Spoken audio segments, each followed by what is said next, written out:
Good evening and welcome to Just the News. I'm Faye. Let's get straight to the headlines.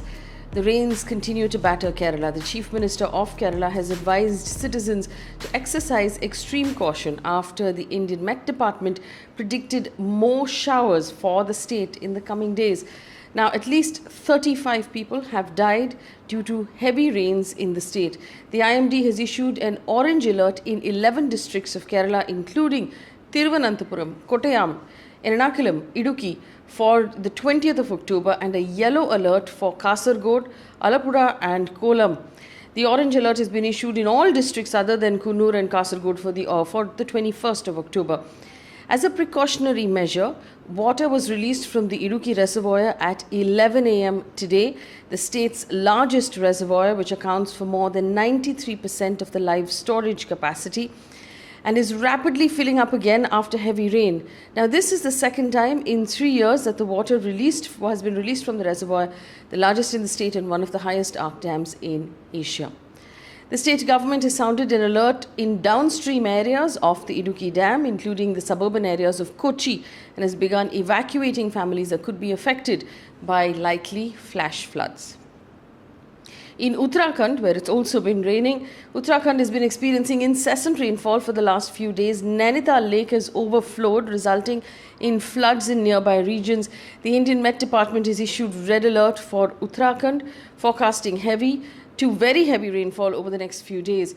Death toll due to rain-related incidents have increased now to 20 in the state of Uttarakhand. The Badrinath National Highway in Uttarakhand's Chamoli district has been completely blocked because of debris that's fallen at different locations. Uttarakhand Chief Minister Pushkar Singh Dhami has conducted an aerial survey of the affected areas due to high rainfall. He also reviewed the assessment of the losses. All gates to the Nanak Sagar Dam of Uttarakhand's Uddham Singh Nagar have been opened following the rise in water levels due to high rainfall in the state. In other news, 2 weeks after the SUV mowed down farmers in Lakhimpur Kheri, 4 more people, including a local BJP worker, have been arrested by the police and the SWAT team of the crime branch. The viral video showed a BJP worker called Sumit Jaiswal escaping from the SUV that mowed down the protesting farmers. He had earlier been the one who filed an FIR against the farmers, claiming that his driver, friend and 2 BJP workers were beaten to death after their vehicles lost control due to heavy stone pelting and accidentally hit farmers.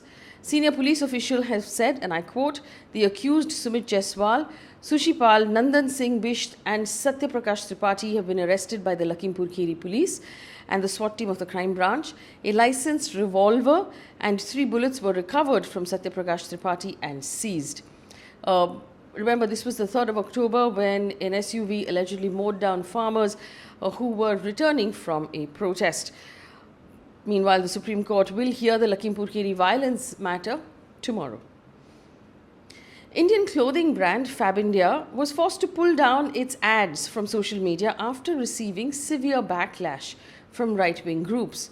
In the ad, FabIndia had titled its festival collection Jashn-e-Riwaz, or Celebrating Traditions in Urdu. The post which has now been deleted, read, and I quote, "As we welcome the festival of love and light, Jashn-e-Riwaz by FabIndia is a collection that beautifully pays homage to Indian culture," end quote. BJP politicians, office holders, slammed the brand and accused it of defacing Diwali by linking the festival to the Urdu language. BJP leader and Member of Parliament Tejasvi Surya said, and I quote on Twitter, "Deepavali is not Jashn-e-Riwaz. This deliberate attempt of Abrahamization of Hindu festivals depicting models without traditional Hindu attires must be called out. And brands like FabIndia must face economic costs for such deliberate misadventures," end quote.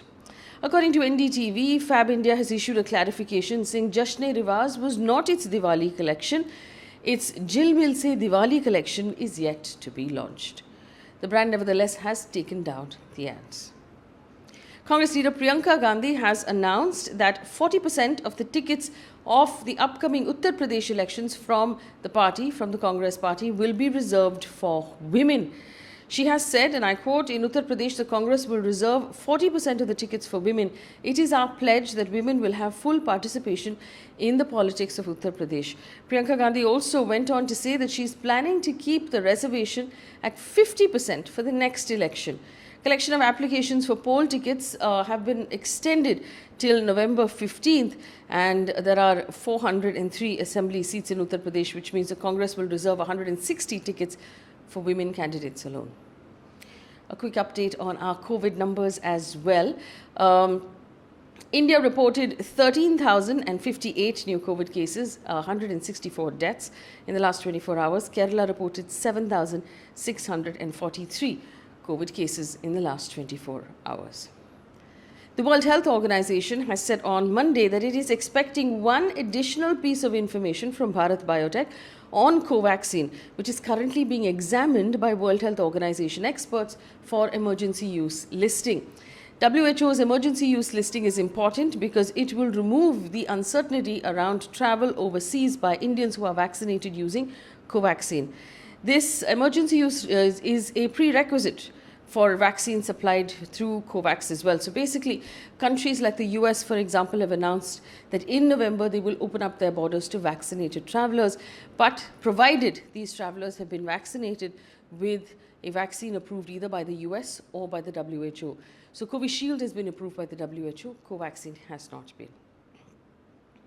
Karnataka on Monday announced that schools will be allowed to reopen across the state for students of classes 1 to 5 from October 25th. For the first 1 week, classes will be conducted for half a day, and full-fledged classes will begin on the 1st of November. Parental consent letters for physical classes are mandatory, and 50% capacity in a classroom will be permitted at a time. Students can also opt for online classes. Maharashtra has decided to extend timings of restaurants and shops starting the 22nd of October. According to the government's notification, restaurants and eateries may be allowed to function till midnight and other establishments till 11 p.m.